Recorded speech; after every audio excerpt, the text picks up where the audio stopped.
Dos cosas acaban de pasar que los fans de Caitlin Clark llevaban 2 años esperando. La comisionada de la WNBA, Cathy Engelbert, finalmente admitió en televisión nacional que Clark es la mayor estrella de la liga, y el nuevo acuerdo colectivo ahora está obligando a rendir cuentas a los árbitros corruptos que durante tanto tiempo hicieron la vista gorda. La misma comisionada que antes defendía el mal arbitraje y promovía rivalidades por encima de la seguridad de las jugadoras, ahora dirige un sistema diseñado para despedir a esos árbitros que ignoraban lo evidente. Y no, nada de esto ocurrió porque Engelbert de repente desarrolló conciencia, pasó porque Caitlin Clark hizo imposible seguir ignorándola. ¿Por qué crees que ahora está cambiando su discurso?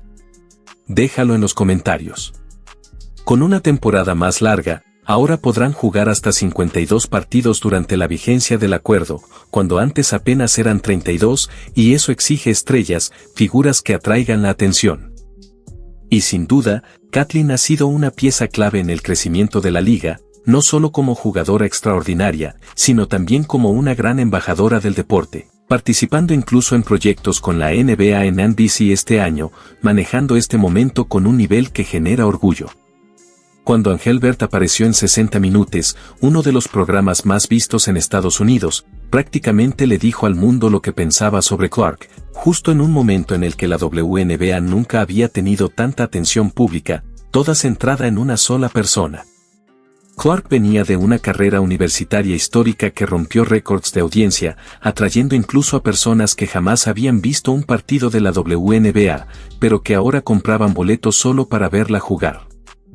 Sin embargo, cuando le preguntaban por Caitlin, Engelbert desviaba la conversación hacia otras novatas, insistiendo en que ninguna liga gira en torno a una sola jugadora, mencionando incluso que esa jugadora podría lesionarse o lo que sea, dejando claro que no la veía como el eje del proyecto. Su mentalidad no venía del baloncesto, sino del mundo corporativo, específicamente de Deloitte, donde fue CEO, aplicando una lógica típica de gestión de riesgos, no permitir que un solo activo tenga demasiado poder sobre la marca. Pero eso puede funcionar en una firma contable, no cuando ese activo es la razón por la que los estadios se llenan y las transmisiones vuelven a ser relevantes. Fans viajaban desde lugares como Newfoundland, Canadá, solo para verla jugar. Y el patrón se volvió imposible de ignorar con el premio a novata del año en 2024. Clark lo recibió mediante una simple llamada en altavoz, sin ceremonia, sin presencia, sin reconocimiento real para quien acababa de llevar a la liga a otro nivel. En contraste, en 2025, cuando Paige Bueckers ganó el mismo premio, Engelbert viajó, asistió en persona y convirtió el momento en un evento digno, como siempre debió ser. Mismo premio, trato completamente distinto. Mientras tanto, Clark seguía llenando arenas, construyendo algo que eventualmente haría colapsar ese enfoque corporativo.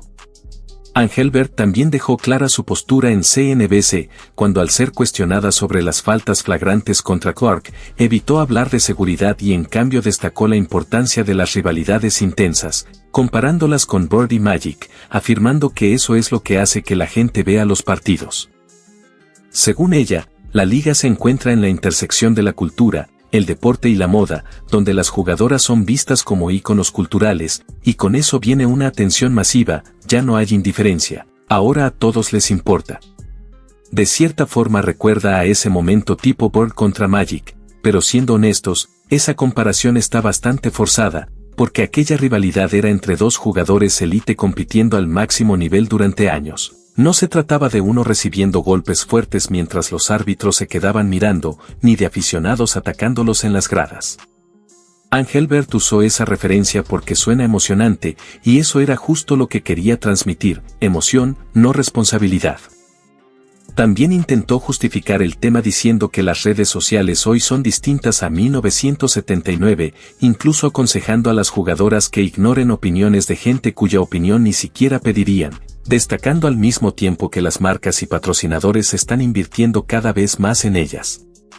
Pero mientras ese discurso seguía, lo que realmente pasaba en la cancha durante las primeras 2 temporadas de Caitlin Clark se volvía imposible de ignorar, faltas flagrantes que no se marcaban, contactos duros que los árbitros dejaban pasar y un patrón que la entrenadora de Indiana Fever, Stephanie White, empezó a documentar públicamente, incluyendo una diferencia de 31 tiros libres en contra en ciertas series, algo que no se puede explicar simplemente como errores que se equilibran. Cuando un entrenador presenta estadísticas concretas ante la prensa, no es frustración momentánea, es evidencia acumulada. Uno de los casos más claros ocurrió en los playoffs de 2024 contra Connecticut Sun, cuando Clark recibió un golpe directo en el ojo por parte de DeJounte Carrington y quedó visiblemente afectada, sin que se marcara falta alguna. La jugadora más vista de la liga recibió un golpe en la cara en pleno partido de playoffs y los árbitros decidieron no sancionarlo. Ante esto, Engelbert respondió diciendo que los árbitros son humanos, una explicación que puede aplicar a una jugada dudosa en un momento puntual, pero no cuando existe un patrón documentado y una estrella está siendo golpeada sin consecuencias. Durante esas 2 temporadas, la estrategia fue clara: aprovechar los llenos totales, los récords de audiencia y los nuevos patrocinadores en el discurso comercial de la liga, mientras que cada problema de arbitraje se desviaba hacia la narrativa de que las rivalidades benefician al deporte. Lo positivo se sumaba al crecimiento de la liga, lo negativo se evitaba. Y esto solo funcionó porque Clark siguió rindiendo, llenando estadios y siendo el centro de atención a pesar de los contactos y la falta de sanciones. Sin embargo, las declaraciones públicas de Stephanie White no desaparecieron, los números tampoco, y la asociación de jugadoras estaba observando todo. En algún punto entre aquella entrevista en 60 minutos y su aparición con Pat McAfee, Engelbert hizo cuentas y cambió completamente su postura. En ese programa llamó a Clark la mayor estrella de la liga, ya no una más, ni parte de una rivalidad, sino la figura principal. Un giro total respecto a lo que había dicho 2 temporadas antes. Lo curioso es que nada cambió en el rendimiento ni en el impacto de Clark. Ella ya llenaba arenas, rompía récords y atraía patrocinadores desde el inicio. Lo que cambió fue la firma del nuevo CBA, los ingresos asegurados y la falta de margen para seguir minimizando públicamente a la jugadora sin consecuencias económicas. Además, el público de Pat McAfee no es el típico de la WNBA, sino una audiencia deportiva más amplia y a veces escéptica, justo el tipo de público que la liga necesita conquistar, por lo que ese reconocimiento no fue casualidad, sino una decisión estratégica en el momento preciso. El nuevo acuerdo colectivo también trae cambios clave en el arbitraje. Establece 3 reuniones formales por temporada entre la liga y el sindicato de jugadoras para revisar faltas técnicas y flagrantes con transparencia obligatoria, además de dar acceso al sindicato a los videos de criterios arbitrales que antes solo veían los árbitros. Esto es fundamental porque antes el arbitraje funcionaba como una caja negra, sin que las jugadoras supieran qué indicaciones recibían los árbitros. Ahora, si las reglas dicen que cierto contacto debe sancionarse y no se hace, ya no hay forma de ocultarlo. Después de 2 años de problemas evidentes, finalmente hay mecanismos reales para exigir responsabilidad, resultado directo de toda la presión acumulada y de las fallas documentadas que las jugadoras llevaron a la mesa de negociación. Esa diferencia de menos 31 tiros libres que Stephanie White expuso públicamente, las faltas no marcadas y el patrón constante de contacto duro sobre Caitlin Clark que los árbitros decidían ignorar, fue construyendo un historial tan claro que la reforma del arbitraje dejó de ser una queja y se convirtió en una exigencia imposible de descartar. Cuando llegas a una negociación con números concretos y jugadas específicas documentadas, la otra parte ya no puede cerrar la conversación diciendo simplemente que los árbitros son humanos. El nuevo acuerdo incluye acceso del sindicato a materiales informativos, educativos y a los videos de criterios arbitrales, además de exigir 3 reuniones formales por temporada entre la liga y la unión para revisar faltas flagrantes y técnicas. Esas revisiones crean un registro oficial del rendimiento arbitral que antes no existía, haciendo visibles los errores de forma constante, y cuando un árbitro falla repetidamente bajo ese nivel de supervisión, simplemente no se mantiene en la liga, no como amenaza, sino como consecuencia directa de la rendición de cuentas establecida en contrato. La directora ejecutiva de la Asociación de Jugadoras, Terry Jackson, dejó claro tras los comentarios de Engelbert en CNBC que no iban a permitir que la narrativa de rivalidades sustituyera la protección real de las jugadoras, y esa postura terminó reflejada directamente en el acuerdo final. Mientras tanto, la liga empezó a tomar en serio los puntos de énfasis señalados por las jugadoras, como evitar el contacto ilegal al penetrar o garantizar espacio seguro al aterrizar, alineando a árbitros y jugadoras bajo los mismos criterios. Por eso, cuando Engelbert llamó a Clark la mayor estrella de la liga en el programa de Pat McAfee y al mismo tiempo se implementaron reformas arbitrales en el CBA, no eran dos historias separadas, sino la misma evolución. Los árbitros que pasaron 2 temporadas ignorando faltas ahora están dentro de un sistema diseñado específicamente para exponerlos.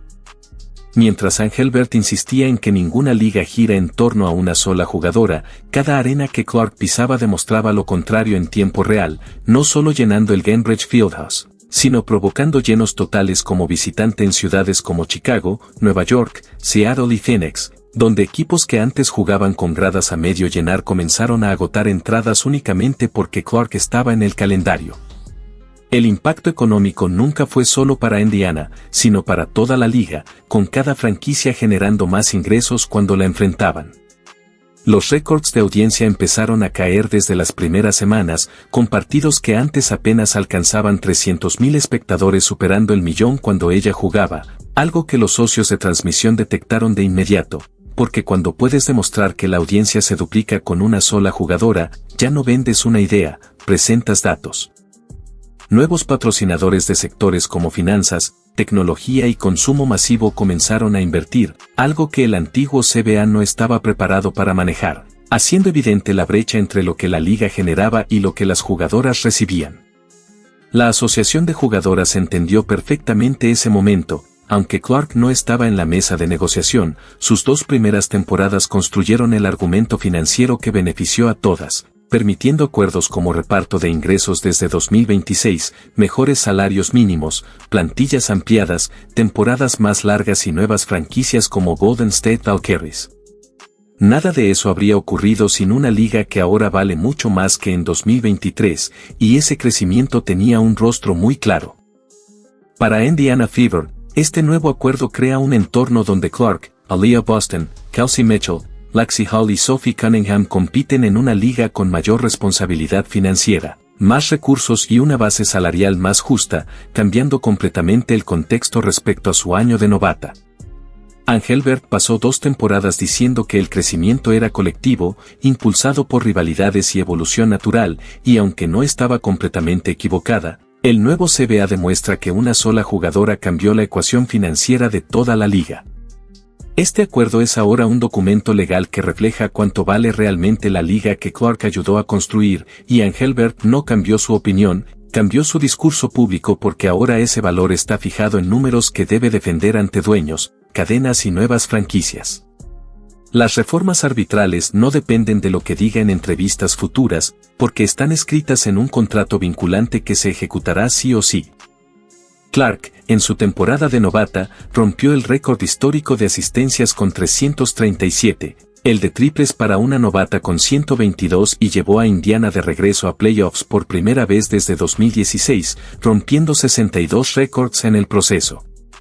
Y con 2026 siendo el primer año donde el nuevo CBA entra completamente en vigor, los árbitros que antes ignoraban el contacto ahora están bajo un sistema diseñado para exponerlos.